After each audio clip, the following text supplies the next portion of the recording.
In 1870, a group of explorers came back from the American West with stories so strange that people who heard them assumed they were lying.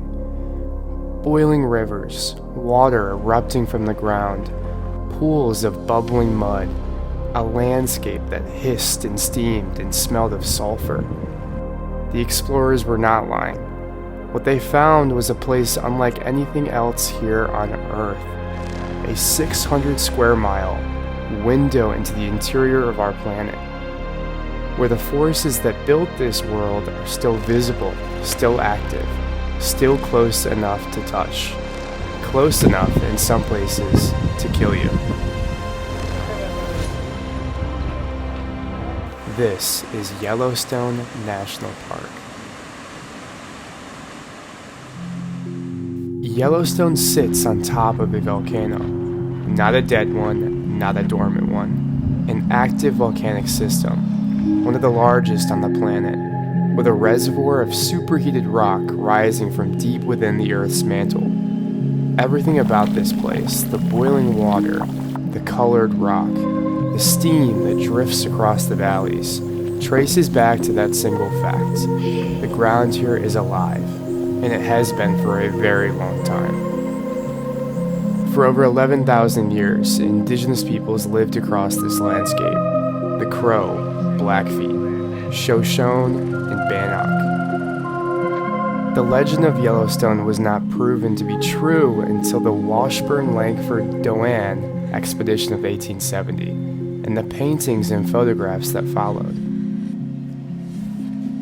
2 years later, on March 1st, 1872, President Ulysses S. Grant signed the Yellowstone National Park Protection Act, establishing the first national park in the world.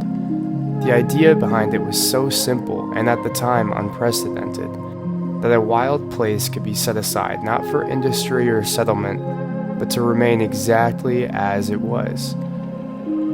What earned Yellowstone that distinction lies beneath the surface. Over the last 2 million years, 3 cataclysmic eruptions have reshaped this region. The most recent, roughly 640,000 years ago, created the caldera that forms the heart of the park today. A collapsed volcanic crater 30 miles wide and 45 miles long. That system is still active. It heats the rock, heats the water, and drives every geothermal feature you can find here. There are more than 10,000 of them. Over half of the geothermal features on Earth concentrated in one single park.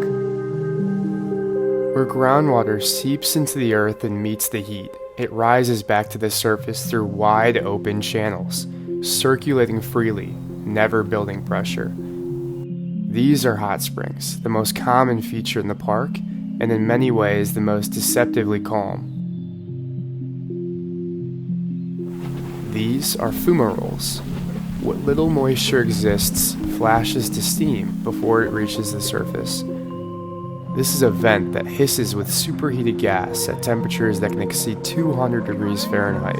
No pool, no eruption, just a constant pressurized exhale from somewhere deep in the earth. They are the hottest features in the park, and they are completely dry. And then there are geysers, which are a bit of a mixture of the two. But here the channel is narrow, constricted in a way that traps the water underground and allows pressure to build. The water superheats far beyond its normal boiling point, held down by the weight of everything above it, until it isn't. When that pressure finally exceeds the weight of the water column above, the result is violent and immediate. Thousands of gallons of boiling water are forced skyward in a matter of seconds.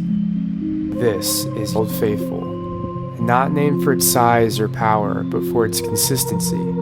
The Washburn expedition of 1870 observed it erupting at remarkably regular intervals, and gave it a name that is held for over 150 years. Today, Old Faithful erupts approximately every 90 minutes.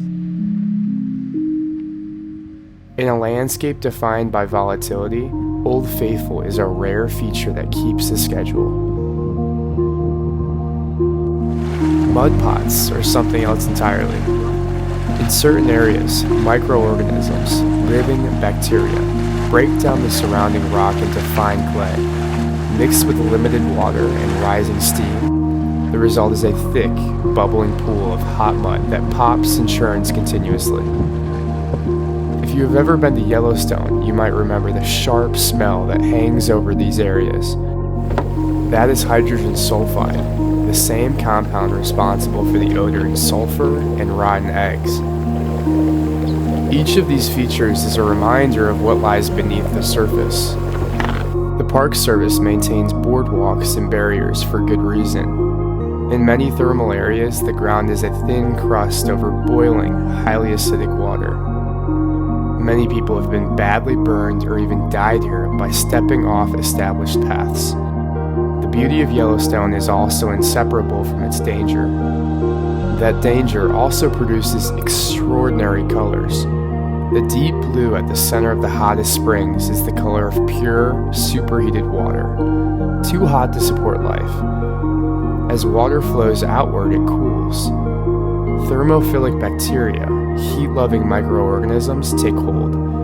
Different species thrive at different temperatures, and each produces its own pigment. The result is concentric rings of orange, yellow, and green. Nowhere is this more visible than the Grand Prismatic Spring, the largest hot spring in the United States and third largest in the world. It stretches over 370 feet across, with a center depth exceeding 120 feet. The water temperatures at the core reach 160 degrees Fahrenheit. Every color in Yellowstone is a signature of chemistry, of temperature, of life finding a way to exist in conditions that should preclude it. The brilliant whites that form terraces and mounds across the park are silica and calcium carbonate, minerals dissolved by superheated water underground and deposited on the surface as the water cools. But Yellowstone is far more than its geology. It's also home to a remarkable wildlife ecosystem, and a place where large mammals still move freely in meaningful numbers across a landscape that can sustain them. In August, the park operates on a single principle: preparation. Winter in Yellowstone is severe, and every animal here is working against the same deadline.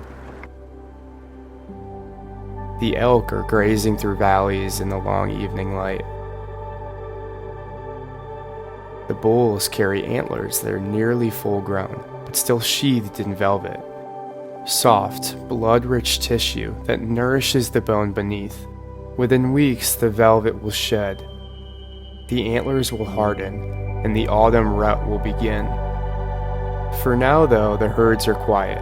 They feed, they rest, and they conserve everything they can.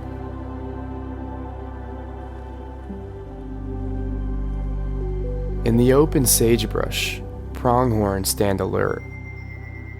Their eyes, among the largest relative to body size of any land mammal, provide nearly 340 degrees of vision. They can detect movement from miles away, and if threatened, they're capable of sustaining speeds of 45 miles per hour, the fastest amongst the land animals in the Western Hemisphere. That speed evolved in response to the American cheetah, a predator that has been extinct for over 10,000 years. However, the pronghorn survived and now thrives in the region. Above the valleys, a common raven watches from the top of a dead pine. Ravens are among the most intelligent birds in the world, capable of problem solving, tool use, and complex social behavior. In Yellowstone, they have learned to follow predators, arriving at kills made by wolves, bears, and coyotes to scavenge on what remains. Perched over the river in its nest, an osprey cares for its young. This raptor is a fishing specialist. It circles high above the water until it spots a trout near the surface, and then, talons first, it dives with incredible precision. Yellowstone's waterways are rich with native cutthroat trout, and the osprey exploits them. Both black bears and grizzlies inhabit the park. and in late summer, both are in hyperphagia, a period of compulsive, calorie-driven feeding that precedes hibernation. A grizzly bear during this phase may consume 20,000 calories in a single day, turning over rocks for insects, excavating roots, stripping berry bushes, and taking elk calves when the opportunity arises. The grizzlies are distinguished by a shoulder hump, a mass of muscle that powers its digging forelegs, and its broad, concave face. Black bears are smaller, more agile, and excellent climbers. Despite their name, they range in color from jet black to cinnamon to blonde. Here, a female black bear moves through the understory with quiet purpose. She is working incredibly hard to support her cubs, and those cubs will remain by her side throughout the coming winter into the following spring. Only then, armed with a full year's worth of inherited wisdom, will they venture out on their own. And finally, there are the bison, the crown jewel of Yellowstone. The American bison is the largest land mammal in North America. A mature bull can exceed 2,000 pounds. They move through the park with a gravity that is difficult to describe. While they may seem harmless, these beasts have a temper and can reach 35 miles per hour when startled. They have been here on this land for thousands of years. What makes Yellowstone's herd extraordinary is not just its size, but its continuity.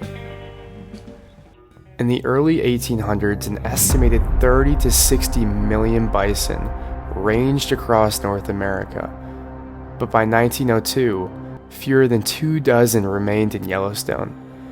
Across the entire continent, these species have been driven to the edge of extinction by decades of commercial hunting and government-sponsored slaughter campaigns that killed millions of animals in the span of years.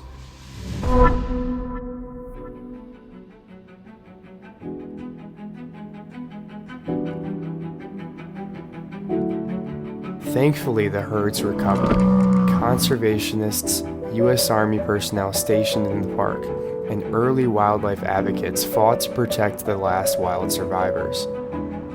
Breeding programs were established, legal protections were enacted and enforced. The number began to climb, slowly at first and then increasing momentum. Today, Yellowstone is home to approximately 5,000 bison. They are the only continuously wild herd in the United States. Every other bison population in the country descends, at least in part, from animals that were bred in captivity. Yellowstone's herd does not. It is an unbroken lineage that goes back over 10,000 years. Yellowstone was the first place in the world where a government chose to protect a wild landscape. That was 1872, and the geysers still erupt, the springs still glow, and the bison still roam the valleys.